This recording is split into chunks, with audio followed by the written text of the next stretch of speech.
À l'affiche dont à retrouver la 7e compagnie, diffusée jeudi 30 juin à 21h10 sur TF1, Jean Lefebvre était réputé pour son fort caractère, ce qui lui a valu parfois de se fâcher avec certains de ses confrères acteurs. Notamment Louis de Funès, avec lequel il est resté en froid pendant de longues années.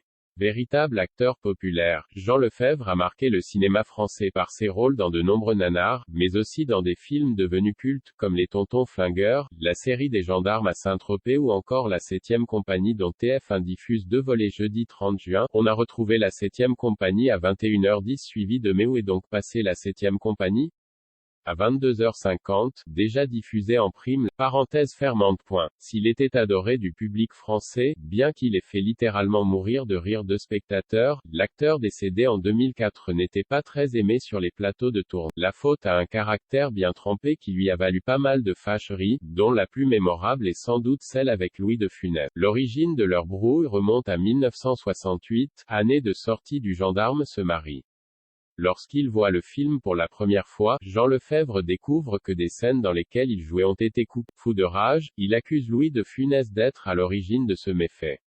Jean Giraud, réalisateur du film, prend la défense de l'acteur du Cornio et de la Grande Vadrouille dans une tribune parue dans le quotidien Paris. Il qualifie Jean Lefebvre de « médiocre » et de « figurant le mieux payé du éméché après une nuit au casino ». Jean Lefebvre, marié 2 fois à la même femme, et Louis de Funès ne s'entendaient pas bien non plus sur les tournages. Là où le premier arrivait parfois éméché sans savoir son texte après une nuit au casino, le second répétait inlassablement ses scènes. La brouille a duré longtemps jusqu'au jour où les 2 acteurs se sont croisés lors d'une soirée.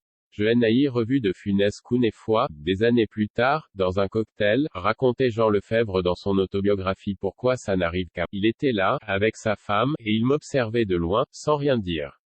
Jean Lefebvre a alors pris son courage à deux. Je suis allé vers lui et je l'ai obligé à me saluer. Sa femme, elle, a refusé de me tendre la main. Alors j'ai forcé l'explication, car il me semblait qu'il fallait régler ce problème une fois pour toutes.